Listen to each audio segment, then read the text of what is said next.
Mr. Matthew Hancock.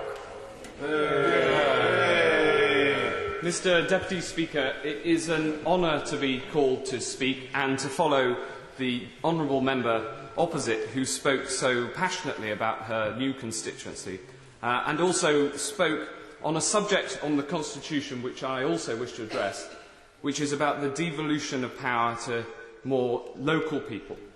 This is a thread that binds us all together on this side of the House, and it's the belief that the Constitution has become too centralised and that local people should be given more of a say.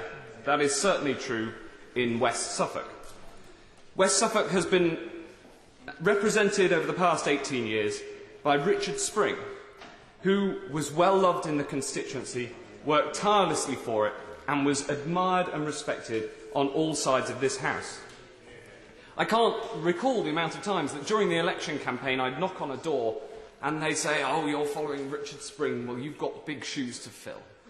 And if I can manage to fill those shoes and to do as good a job for West Suffolk as he did over the last 18 years, then I will have done a very good job indeed.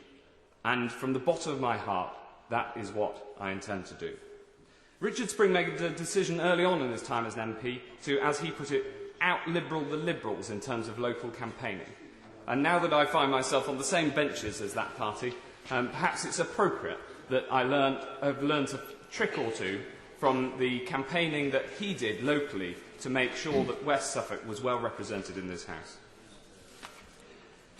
Richard Spring's biggest impact on the constituency was undoubtedly in the town of Haverhill. It's the largest town in the constituency, and it has a long history.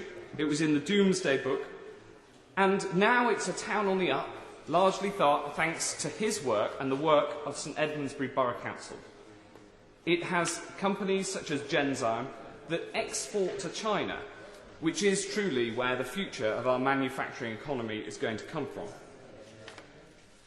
And undoubtedly, West Suffolk is one of the most beautiful constituencies in our country.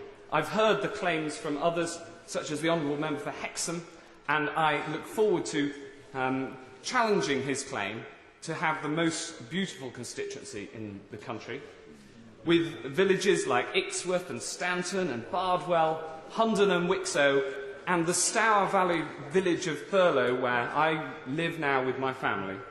All in all, there are 42 villages of thatched roofs and pink cottages, all through Constable country, which inspired the great artist. And as well as the most beautiful, West Suffolk is one of the largest constituencies in England, and this large area is united in the poor transport links that we find throughout it.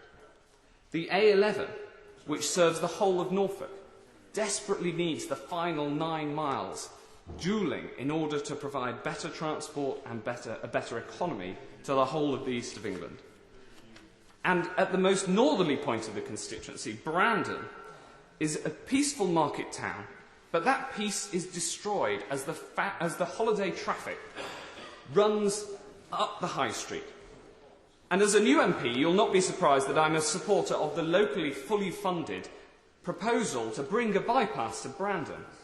But you'll also imagine my horror when, in preparing for this speech today, I read the maiden speech of my predecessor 18 years ago and found that he too argued that there was a desperate need for a bypass for Brandon, and I hope that it won't take a whole 18 years to bring it about. Just south of Brandon is Mildenhall, famous for the Roman Mildenhall treasure, and now, of course, the base to a large United States Air Force base in the constituency. And finally, I turn to the town of Newmarket. It's the most famous town in West Suffolk, undoubtedly, and its heritage lives and breathes in the 62 studs and racing yards that are woven through the town centre. It is a unique town with a unique character, and it has unique needs. It was once, for instance, illegal to blow your nose on Newmarket High Street. And this rule was not in place for the local people, but for the bloodstock that ran up and down the street. Such attention to local need is in marked contrast, unfortunately, to the one-size-fits-all, we-know-best attitude that Newmarket has seen over the past 13 years. And it's to this I want to turn to in my final moments.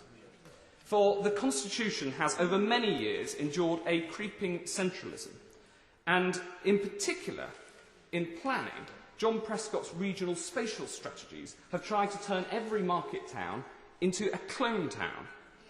Powers of local people to resist have been stripped away. But already this new government is succeeding in giving power back to the people. The regional spatial strategy was forcing through an inappropriate proposal to build thousands of homes and an industrial park in the middle of Newmarket, which the council found itself powerless to reject. But no more. My right honourable friend, the Secretary of State for Communities and Local Government, has given councils the power to make decisions for themselves once again. The people were given their voice, and their democratically elected councillors voted unanimously to reject the proposal. So there we have it, less than a month into this new government. We are already improving our constitution to make it more local, more responsive to the people, and less in hock to unelected, unaccountable quangos. A law and a quango cannot solve every ill of this world, but by trusting people and sharing responsibility, we can make a start.